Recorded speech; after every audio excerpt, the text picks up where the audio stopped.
This video is for those of you who wish you could be consistent in creating content, but life seems to always get in the way. You've got family caretaking perhaps, or caretaking for yourself. You've got maybe work obligations you got to take care of. And there's just always reasons why that and energy drains that prevent you from having the adequate spaciousness, and creativity to create the content that you want. Okay, so just in a few minutes, I'm hoping to kind of open you up again, to break down those barriers. So the first thing I want to share with you is that there are 3 stages of content creation. If you haven't heard me talk about this, I have in-depth videos, in-depth articles, one in-depth article and several in-depth videos about the 3 stages of content creation. You can look it up, the 3 stages of content creation, search it online, you'll find it. Basically, stage 1 is where you show up consistently and you're exploring. You're exploring your thoughts, you're exploring yourself, and you're also coming with a genuine sense of service to other. Serving your ideal viewer, your ideal reader, someone that you know, my ideal client would benefit from the wisdom, the experience that I have, and by definition, that's why they're your ideal client. And so I want you to imagine, and stage 2 is taking the best of your stage 1 and then repurposing it, resharing it, etc. You could look up the 3 stages of content creation for more. But I want to talk about stage 1 because stage 1 is where the consistency comes in. Stage 2 is more occasional. Stage 1 is like basically daily if you can, okay, or several times a week. And by doing the consistent creation, you give yourself that opportunity every time you show up to explore yourself. And it's like every day goes by, you lose another opportunity to publicly journal, to explore yourself courageously, publicly, okay? In the beginning, when you have a small audience, you don't have to worry so much because who's watching, okay?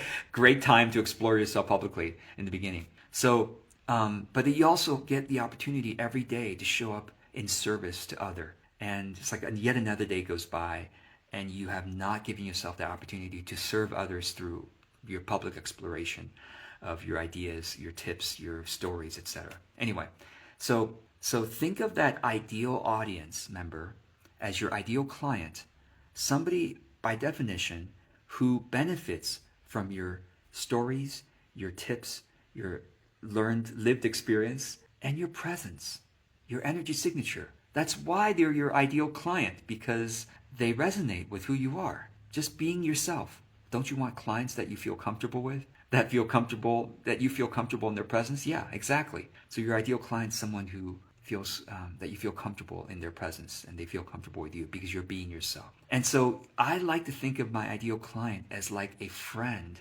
who benefits from my presence. So I want you to imagine having a friend who is going through a tough time.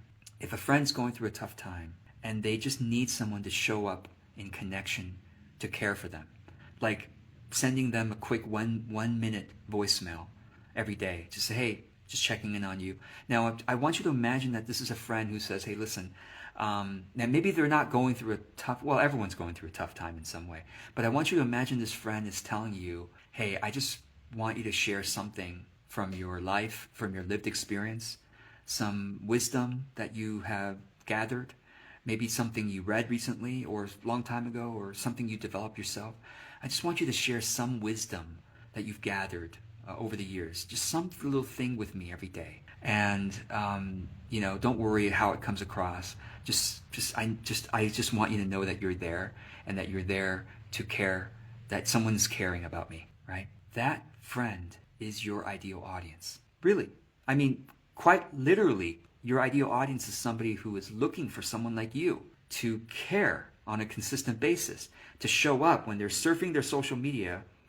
They want to see what you have to share with them, your tips, your lived experience, your stories, whom you've helped and what insights you got out of that, helping yourself, what insights you got out of that. Show up consistently to share with that friend because that friend is your ideal audience. And by doing that, consistently showing up, you become more capable of consistently showing up and you become more strong in your ability to communicate your authenticity. And that's how your audience begins to grow. But really, more importantly, that's how you become clearer about your message and about what your energy signature really is. So don't let another day go by and miss the opportunity to practice, to explore. Now, last thing I'll say is this. For the person who's saying, but George, I just told you my life is tumultuous. I have family caretaking, myself caretaking. I have got to do work obligations. You are making the content creation project too heavy for yourself. Just like if you had a tumultuous life, you still would show up for that friend who needs help, right? That friend who says, hey, just send me something every day, just a minute voicemail. That's got to be the content creation lightness of touch that you bring. Even if you're tired, even if you're overwhelmed, you're still showing up quickly to say, hey, I care. Here's something, some story about my life, or some tip that I have, that's something that's been useful for me, something that's been useful for my clients, some interesting thought that I had, something I've read recently that was helpful. Whatever. 1 minute, 3 minutes, not 2 hours of sitting down content, not even half an hour, 10 minutes. You have 10 minutes a day or several times a week. So I hope this is helpful. Show up to genuinely explore and to genuinely serve. I hope this is helpful. Thank you for joining me on this journey.